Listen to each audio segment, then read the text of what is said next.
باصول زندگی دنیا کا نظام اس طرح بنا ہے کہ یہاں ہمیشہ ایک کو دوسرے سے اختلاف پیش آتا ہے۔ یہ اختلاف مبنی بر فطرت ہے، اس لیے اس کو کبھی ختم نہیں کیا جا سکتا۔ ایسی حالت میں کامیاب زندگی کا اصول صرف ایک ہے، وہ یہ کہ لوگوں کے ساتھ ایڈجسٹ کر کے زندگی گزاری جائے۔ اختلاف کو نظر انداز کر کے باہمی مفاد میوچول انٹرسٹ کی بنیاد پر زندگی کا نظام قائم کیا جائے۔ اس دنیا میں اس کے سوا کوئی انتخاب آپشن کسی کے لیے ممکن نہیں۔ اس معاملے میں مسلمانوں کا معاملہ دوسروں سے الگ نہیں ہے، البتہ مسلمان کو اس معاملے میں ایک امتیازی خصوصیت حاصل ہے۔ دوسروں کے لیے یہ ایڈجسٹمنٹ صرف مفاد انٹرسٹ کا ایک معاملہ ہے، مگر مسلمان کے لیے یہ معاملہ ایک اعلیٰ عبادت کا معاملہ بن جاتا ہے۔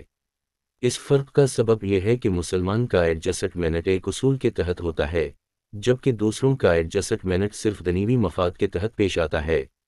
مسلمان اپنی حیثیت کے اعتبار سے ایک خدائی مشن کے حامل ہیں، یعنی خدا کے ابدی پیغام کو دوسرے تمام انسانوں تک پہنچانا۔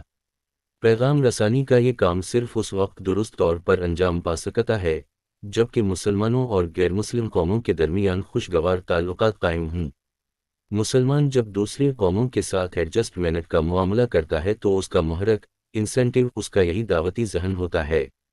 وہ ذاتی مفاد کے لیے ایڈجسٹمنٹ نہیں کرتا، بلکہ وہ صرف اس لیے ایڈجسٹمنٹ کرتا ہے تاکہ اس کا دعوتی مشن کسی رکاوٹ کے بغیر پورا امن انداز میں جاری رہے۔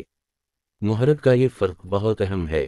اسی فرق کی بنا پر ایسا ہوتا ہے کہ مسلمان کا ایڈجسٹمنٹ ایک ایسا عبادتی عمل بن جاتا ہے جو اس کو آخرت میں اجر عظیم کا مستحق بنا دے۔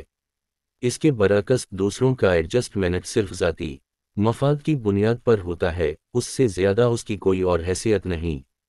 مذکورہ قسم کا ایڈجسٹمنٹ موجودہ دنیا کا ایک لازمی قانون ہے۔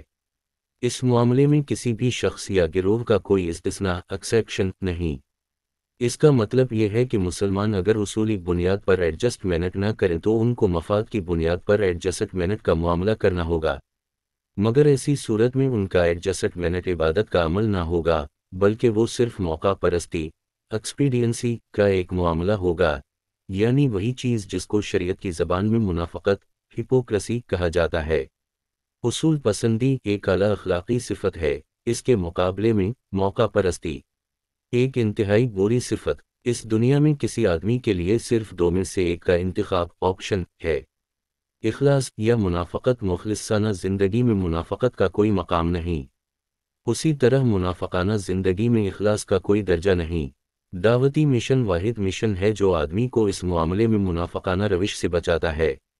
دعوتی مشن آدمی کے اندر یہ مزاج پیدا کرتا ہے کہ وہ اپنے اعلیٰ ربانی مشن کی خاطر دوسروں کے ساتھ ایڈجسٹمنٹ کا طریقہ اختیار کرے۔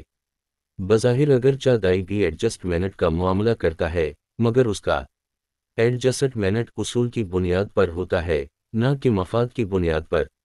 یہ کوئی سادہ معاملہ نہیں۔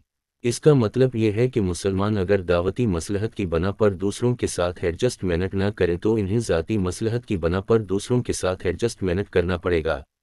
گویا کہ اگر وہ دوسروں کے درمیان مخلص بن کر نہ رہیں تو انہیں دوسروں کے درمیان منافق بن کر رہنا ہوگا، اور بلا شبہ منافقانہ زندگی سے زیادہ بری کوئی چیز اس دنیا میں نہیں۔